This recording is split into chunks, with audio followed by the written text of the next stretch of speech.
guys, welcome back to my YouTube channel. তো আমি এতিয়া টিপামৰ পৰা আহিছিলোঁ টিপামৰ পৰা আহি ভাবিলোঁ হেৰি ইয়াতে বুদ্ধদেৱৰ মনেষ্ট্ৰী এটা আছে তো তাত সোমাম বুলি তো মই প্ৰথমতে কৈছিলোঁ আপোনালোকক সোমাম বুলি তো এতিয়া সোমাম তাত গৈ আছোঁ আমি কিজনে গৈ আছোঁ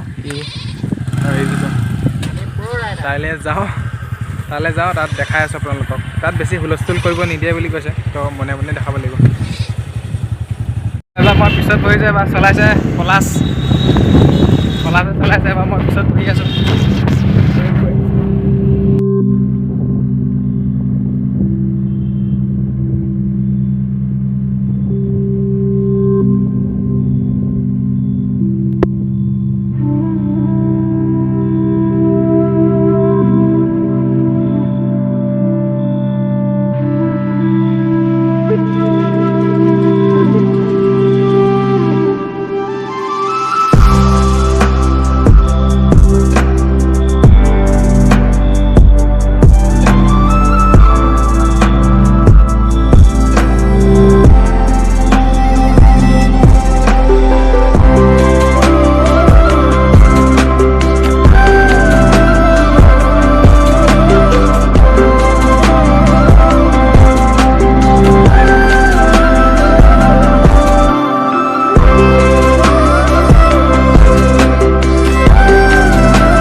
তো এতিয়া পাই গ'লোঁ সেই বুদ্ধদেৱৰ মনেষ্ট্ৰীটোত এইটোৱে হৈছে তো ইয়াৰ ভিতৰত আমি এতিয়া সোমাম তো ইয়াত এতিয়া কিছুমান ছবি অঁকা আছে ইয়াত দেখাই দিওঁ ৱালত কি ধুনীয়া ধুনীয়া ছবি অঁকা আছে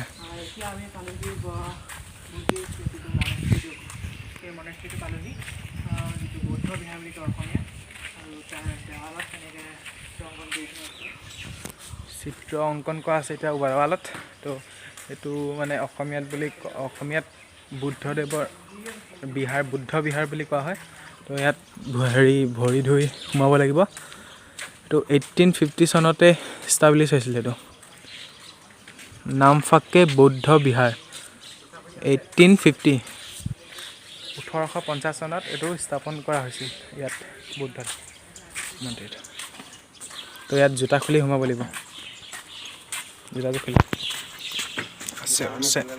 চেণ্ডেল খুলি সোমাব লাগিব আপোনালোকে যি পিন্ধে চেণ্ডেল জোতা যি পিন্ধে তো ইয়াৰ ভিতৰত সোমাম এই ভৰিটো ধুই লওঁ ইয়াত ভৰি ধুই লওঁ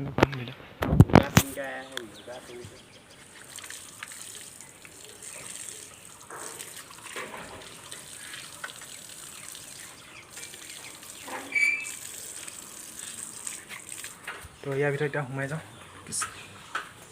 1850 চনত এই যিটো বৌদ্ধ বিহাৰটো প্ৰতিষ্ঠা হৈছিলে এইটো অসমৰ আটাইতকৈ পুৰণা বৌদ্ধ বিহাৰ বুলি কোৱা হয় মানে আৰু হয়ো 1850 চনতে এইটো স্থাপিত হৈছিলে আৰু এইটো অসমৰ আটাইতকৈ পুৰণা বৌদ্ধ বিহাৰ আৰু ইয়াত যিখিনি আহোমৰ 6টা ভাগ আছে আহোমৰ নহয় টাইসকলৰ 6টা ভাগ আছে টাই আহোম টাই খামিয়াং টাই আইটন আৰু টাই ফাকে সেই তেনেকৈ 6টা ভাগ আছে আৰু 6টা ভাগৰে টাই ফাকেসকলৰ হৈছে লোকসকলৰ যিটো উপাসনাস্থলী সেই উপাসনাস্থলী হৈছে এই নামফাকে আৰু এই নামফাকেত ফাকিয়া লোকসকলৰ উপাসনাস্থলী হয় আৰু এই যিখন গাঁও আছে ইয়াত মনেষ্ট্ৰীটোৰ চাৰিওফালে বা বৌদ্ধ বিহাৰটোৰ চাৰিওফালে যিখন গাঁও আছে তাত ফাকিয়া লোকসকলে বসবাস কৰে আৰু ফাকিয়া লোকসকলক দিহিং নদী যিখন আছে দিহিং নদীৰ পাৰে ফাকিয়া লোকসকল বসবাস কৰে তেওঁলোক ম্যানমাৰৰ পৰা আহিছিলে ম্যানমাৰৰ পৰা আহি পেলাই ইয়াত তেওঁলোকে বসবাস কৰি আহিছে আৰু তেওঁলোকৰ প্ৰায় 8,000জন তেওঁলোকৰ বসতি প্ৰায় 8,000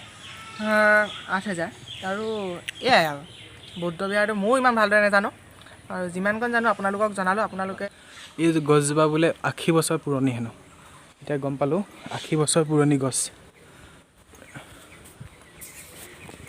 আৰু এইটো এটা কিবা স্তম্ভ নিচিনাকৈ কিবা এটা বনাই থৈছে। এই গছজোপা যোনজোপা এজোপা 80 বছৰ হৈছে। ধুনীয়াকৈ চাই লওক গছজোপা 80 বছৰ পুৰণি। বুদ্ধদেৱৰ মূৰ্তিটো চাওক। আৰু এইফালে আছে জুবিন, এইফালে আছে প্ৰীতম, আপোনালোকে যদি পইচা পাতি দিব বিচাৰে ইয়াত দিয়া থাকে। ইয়াত বিভিন্ন ধৰণৰ পইচা থাকে। এইখন কিহৰ বা পইচা?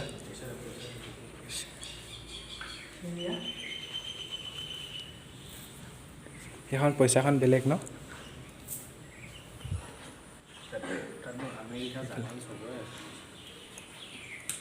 এইখন এখন পইচা চাওক। এইখন কিহৰ? এইখন এখন পইচা বেলেগ ধৰণৰ। এইখন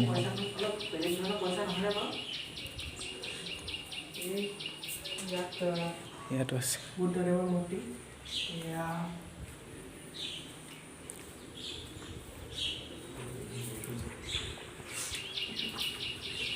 অলপ এইফালে যাবলৈ চেষ্টা কৰিম।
এতিয়া আপোনালোকক এখন দেখালোঁ মনেষ্ট্ৰীখন। তো এতিয়া আমি ইয়াৰ পৰা যাব ওলাইছোঁ। তো এতিয়া যাওঁগৈ। আপোনালোকে আহিব, ফুৰিব, ভাল লাগে। বহুত শান্তি পৰিৱেশ, অকণমানো হুলস্থুল নাই, বহুত ভাল লাগে। আৰু ইয়াত কোনো ধৰণৰ পইচা লোৱা নহয় সোমালে।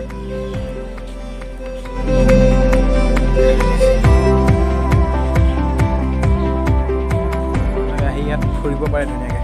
আৰু আজিলৈ ইমানখিনি আছিলে ব্লগটো। তো